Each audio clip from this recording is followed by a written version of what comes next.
Reaper. With 2 shotguns, a trench coat with a hoodie, and a skull mask, it's like he exploded out of a Hot Topic commercial and into the battlefield. Of course, I think there's more to this middle-aged edgelord than it seems. Let's take a look. First, the history lesson. Reaper, real name Gabrielle Reyes, and Soldier 76, real name Jack Morrison, were both part of the USA's Soldier Enhancement Program, which gave them increased strength, speed, and agility.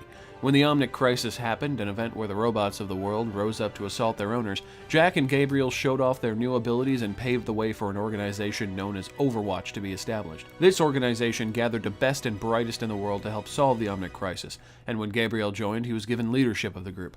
But it was Jack who actually inspired the group to succeed, and when the Omnic Crisis was solved, it was Jack who was given command of Overwatch as a whole. This caused a rift between Gabriel and Jack. Gabriel eventually began leading a covert organization known as Blackwatch, associated with Overwatch. This organization handled the kidnapping, interrogation, torture, and assassinations that Overwatch could not officially associate themselves with. It all came to a head when Blackwatch was revealed to the public, causing huge protests in the street about an international organization with no oversight.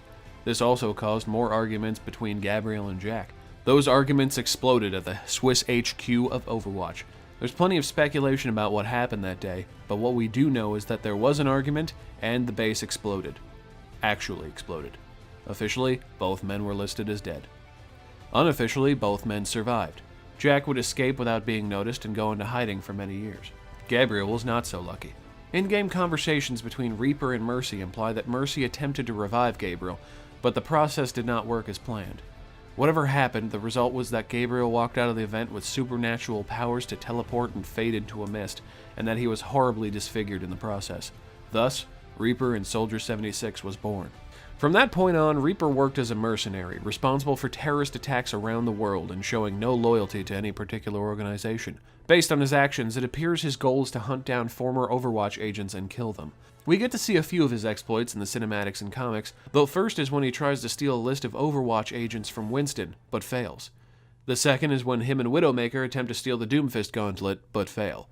He attempted to ambush Soldier 76, but was thwarted by Anna Amari, a former Overwatch agent as well. And lastly, he teamed up with Widowmaker and Sombra in an attempt to assassinate the CEO of Volskaya Industries, which they failed. You know, for a dangerous mercenary, he doesn't have a very good resume. I'm just saying.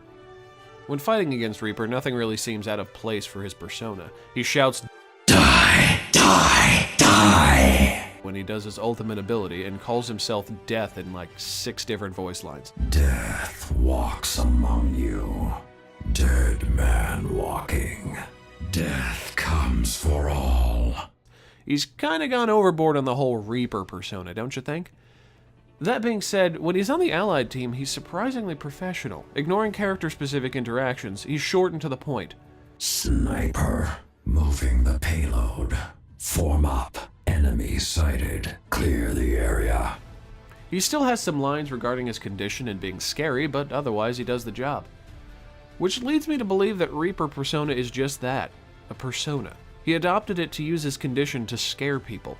Not only is fear a good tool to use when fighting people, his outfit and persona make him easily identifiable and additionally hireable. The man may have a blood vengeance against Overwatch, but rent isn't going to pay itself, you know. And speaking of the blood vengeance, well, they did kind of ruin his life, you know. We don't know the real reason behind the assassinations. He could be looking for someone in particular, like Soldier 76 or Mercy.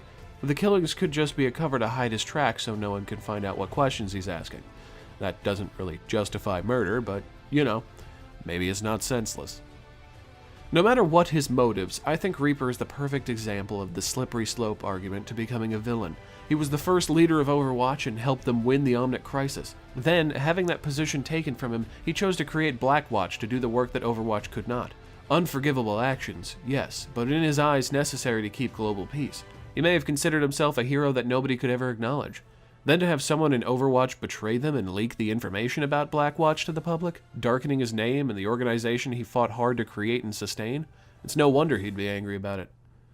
His argument with Jack we may never know the reason for, who fired the first shot, or even if any shots were fired. It may have legitimately been an accident. But either way, his reward was to be cursed and to constantly decay and regenerate and be horribly disfigured. His reward for working hard to keep people safe was pain and a dark mark on everything he had touched. It's a classic fall from grace story. We can't justify what he does now, that's for sure. He's a terrorist, and not a very good one either, if his track record lately proves anything.